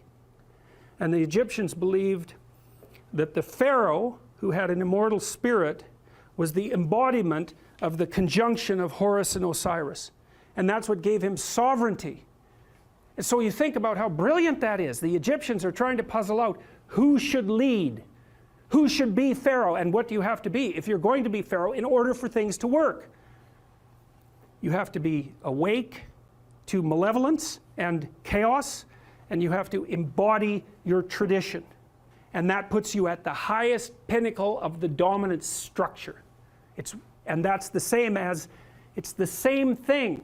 It's the same thing as the battle between the gods across centuries or eons and the emergence of the highest possible moral virtue as a consequence of that competition. It's the eye on the top of the pyramid, right? It's, you know, in the Washington Monument, there's a cap on the Washington Monument. The top of the Washington Monument is a pyramid. At the top of the pyramid is a cap. It's made out of aluminum. And the reason it's made out of aluminum is because when they made the Washington Monument, it was the most valuable metal known. And so what does it mean? It means there's a pyramid and there's something at the top of it. But the thing that's at the top of the pyramid isn't the same as the rest of the pyramid. That's the thing. The pyramid exists. There's a dominance hierarchy. Something climbs up to the top. But it's not just at the top of one pyramid. It's at the top of all of them. The thing that rises to the top of any given pyramid is the same thing that can dominate all pyramids. It isn't good enough to be the best at a dominance hierarchy. What you want to be is the best at the set of all possible dominance hierarchies. Right. And that's the thing that's gold at the top of the pyramid, and that's the eye. That's what the Egyptians figured out. And what does that mean? It means the thing that puts you at the top is attention. Pay attention. Keep your eyes open. It's not the same as thinking. It's not the same thing. It's like watching. And the thing about human beings is we can see. We can see better than any other creature except birds of prey. And so our capacity to see is in fact what we use in the world. Our brains are actually organized around vision, unlike most animals. Their brains are organized around smell, not us. We can see. We stand upright so we can see a long distance. And in our ability to see is what saves us and what saves our communities. And that's what these stories are trying to portray. And you might say, well, why didn't people just say so? And the answer to that is because they didn't know. It took a long time to figure it out. Forever. It's taken forever to figure it out. It's part of what I hoped when I wrote this book, and part of the reason that I'm teaching it is because it seems to me that it would be useful for everyone to actually understand this instead of just having it told as a story. It's like, that's great, man. Yes, you need the story. But why not also just understand it? The empirical viewpoint is in some sense that what you know as a consequence of sense data. And the problem with that proposition is that there is mystery embedded inside the axiomatic presupposition of sense data. So behavioral psychologists believe that animals, and they tried to model animal behavior using these a priori theory, the animal reacted reflexively to a stimulus. And so that's a deterministic machine hypothesis. And that always bothered me, partly because animals don't do that. So for example, if you train a rat to run down a maze, it'll learn how to run down the maze. And then if you bind the back legs of the rat, and you put its rear end on a wheeled chariot, it will propel itself through the maze on the wheels. And obviously it didn't learn that reflexively because there aren't that many wheeled rats. And they just don't have that kind of experience. And so the rat's perfectly capable of modifying what it learned in this hypothetically deterministic manner to react to an entirely different set of challenges and come up with exactly the same solution. There was an old behaviorist joke that under controlled laboratory conditions, an animal will do exactly what it damn well pleases. And I like that very much. And the problem with the behaviorist theory of stimulus response was the axiomatic presupposition that the stimulus was given. That you just look at the world and there's the stimulus right in front of you. That takes no effort, and you merely respond reflexively to it. And that's so wrong that it's almost incalculable, because it turns out that perceiving the world is so complex that in some real sense, not only do we not know how we do it, but it looks impossible. And part of the reason that it's impossible, and this is again why empiricism is an incomplete theoretical account of the genesis of knowledge, is that there are literally, or close enough to literally, an infinite number of ways to look at anything. And that's because everything is not only complex in and of itself, at the microcosmic level, almost beyond imagination, but that everything is also situated in a context, which is actually a determining element of the nature of the thing, and the context, expanded enough, actually takes everything into account. And so that makes perception a very weird phenomenon. For another reason, I was always amused, for example, when I traveled with my family when I was young, on our summer vacations, we used to do things like get out and look at the border between Canada and the United States. And that's a very weird thing to do, because you can actually do it, and you can step across it, and people treat that as if it's magic in some sense, because part of us knows that that border is not there, right? It's not a part of the objective world, and yet, well, and yet it is, because there you are standing beside it. And then if you look at aerial views, you can see the farmers' fields end exactly where the border is. And so things like borders between countries inhabit this weird space between the objective and the subjective that's a magic space. And it actually turns out that almost everything we perceive has that degree of magicality about it. I've thought also about such things as people's proclivity to go to museums, maybe in Nashville, for example, or Memphis, to go look at Elvis Presley's guitar. And you think, well, what exactly are you looking at when you go look at Elvis Presley's guitar? Because first of all, it's a mass-produced guitar, and so why not just look at another guitar? And you think, well, that's not the same thing. It's like, well, why isn't it the same thing? Because it's not. And the reason is that the guitar is not merely something, and this is the thing you perceive, it's not merely something made up of the guitar atoms, let's say, in the guitar molecules. It's also an artifact that was embedded in a context across a period of time. And that embeddedness of that artifact is part of what you perceive when you see an artifact like a celebrity, something a celebrity owned, or the relic of a saint, let's say. And so, and you can say, well, that's all an overlay on top of perception, and that would be fine, except that's wrong. There's no data, so to speak, that support that viewpoint. That's not how perception works. Perception is unbelievably complicated. So we see regularities of being, and some of those, impediments and affordances is the technical term, we tend to perceive as objects. But we also see the possibilities of being. But the problem with that is that the world of objects, potentially relevant objects, and the world of possibility is vast beyond our comprehension. And so then we have another problem that emerges as a consequence of that, which is a key and signal problem, and the fact that it has been solved precipitously and carelessly, hastily, is actually the reason for the culture war that's raging today. And that is that we have to prioritize our perceptions. We have to prioritize our perceptions to get access to the sense data that hypothetically informs us. We have to see the world through a system of value. And why would I say a system of value? Well, a system of value is a system of priorities, right? Because to value something is to make it more important than other things that it's being compared to. And why do you need a hierarchy of perceptual priority in order to see? And the answer is, well, you can't see everything at once. And so you can only see one thing at a time. And which thing? And the answer is the thing you think is most important to see at that moment.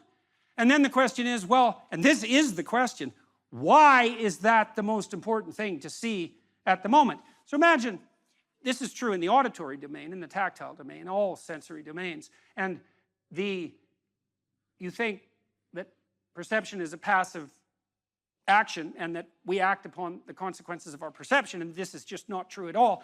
There's no level of the analysis of perception neurophysiologically where you can separate action from perception. So for example, when you're looking at the world, although you don't know this, your eyes are moving back and forth very, very quickly. They have to move. If they stop moving for more than 1/10 of a second, you go blind because you saturate the neurons that you're using to perceive so intensely with the repetitive stimulation that they just shut down.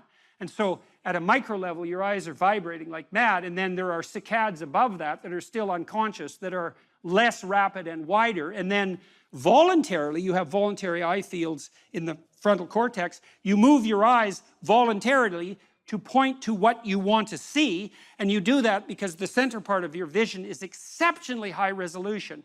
Each center vision foveal neuron is connected directly to 10,000 neurons at the primary, in the primary visual cortex, and then each of those 10,000 is connected to another 10,000. It's very expensive neurophysiological real estate, and if all of your vision was as intensely high resolution as your fovea, which is a very small part of your retina, you'd have to have a brain like an alien.